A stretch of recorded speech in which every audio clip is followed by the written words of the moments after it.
Chers élèves, bonjour.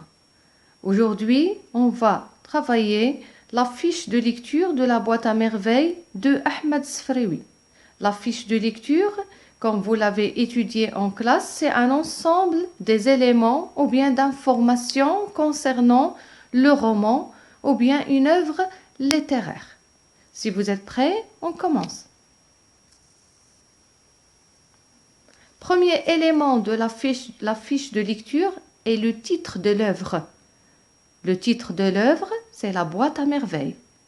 La date d'écriture, le roman, elle est écrit en 1952. Et la date de parution ou bien de publication est en 1954. L'auteur, c'est Ahmed Sfraoui. Le siècle, c'est le XXe siècle. Le genre du roman, c'est un roman autobiographique. Souvenez-vous, ce n'est pas une autobiographie, c'est un roman autobiographique. C'est-à-dire un récit à la première personne. Le narrateur personnage est différent de l'auteur. Le narrateur, Sidi Mohamed, qui est l'enfant, et parfois on trouve le narrateur adulte, qui est Ahmed Sfraoui, qui intervient de temps en temps pour donner des explications ou bien des justifications. Les temps des verbes sont souvent l'imparfait et le passé simple dans les temps du récit et le présent qui révèle souvent la présence d'un narrateur adulte, ce qu'on a appelé le présent de l'énonciation. Le registre de langue, c'est un registre courant. Le nombre de chapitres, 12. Le nombre de saisons, 3. L'hiver, le printemps et l'été. L'âge du narrateur. Bien sûr, je parle de le narrateur enfant. 6 ans. Durée du récit, 9 mois. C'est-à-dire presque une année. Puisqu'on parle de 3 saisons, donc c'est 9 mois. Ça veut dire 3 mois pour chaque saison. Personnages principaux, Sidi Mohamed, sa mère Zoubida, son père Abdeslam, la voyante, Driss L'Oued, Rahma, Zineb, Fatima Bziwiya, Lalaïcha, le Fqih. L'événement perturbateur, c'est-à-dire l'événement qui constitue le changement, bien qui va changer la situation dans l'histoire. C'est la ruine du père qui a perdu son capital dans le souk. Les figures de style utilisées. Les plus utilisées sont la comparaison, la métaphore, l'hyperbole.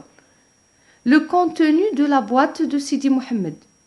Il contient des objets ordinaires et hétéroclites. Le symbolisme et la fonction de la boîte. La boîte lui permet de s'évader du monde réel. Grâce à sa boîte, il se retirera moins seul et se sentira moins seul et moins triste.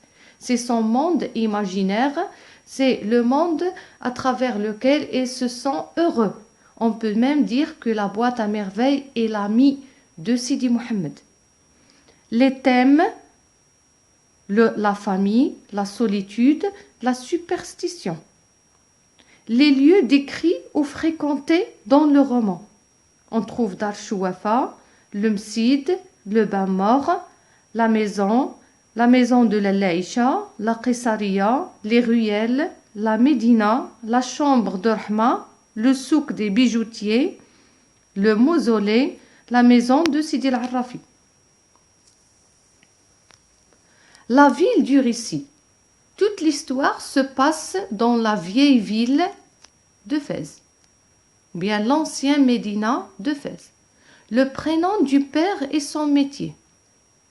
Le père s'appelle Moulay Abdeslam, son métier est un tisserand, mais vers la fin du roman, il va travailler temporairement comme moissonneur. Le dénouement est la situation finale de l'histoire, le retour du père et la réouverture de la boîte à merveilles. Les caractéristiques du personnage principal. qui est Sidi Mohammed. Il souffre de la solitude. Il a la capacité d'inventer des mondes fantastiques. L'ordre de présentation des personnages.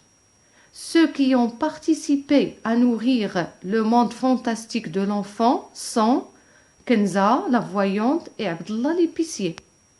Ceux qui font partie de son quotidien, les voisines, Driss l'Ouad, Rahma, Zineb et Fatma Bziwiya. Puis on a les autres, les enfants, le frère et l'Aïcha. La description dans le roman, elle est souvent dynamique. Les champs lexicaux, on a le champ lexical de la magie, l'impureté, le désespoir, l'horreur, etc. Le genre de littérature, on a parlé au début, le genre littéraire, qui est roman autobiographique, maintenant genre de littérature. On parle d'une littérature marocaine d'expression française. Sa relation avec Zineb, le narrateur a une relation conflictuelle. Il a du mépris pour cette fille, il n'aime pas Zineb, il se dispute tout le temps avec elle. Donc on arrive à la fin de notre fiche de lecture. Donc ce sont l'ensemble des informations dont vous aurez besoin pour compléter le tableau de la première question du jour de l'examen régional. Vous avez toutes les informations nécessaires concernant le roman. J'espère qu'elle est claire. Merci pour votre attention et on se rencontre dans une nouvelle vidéo. À bientôt.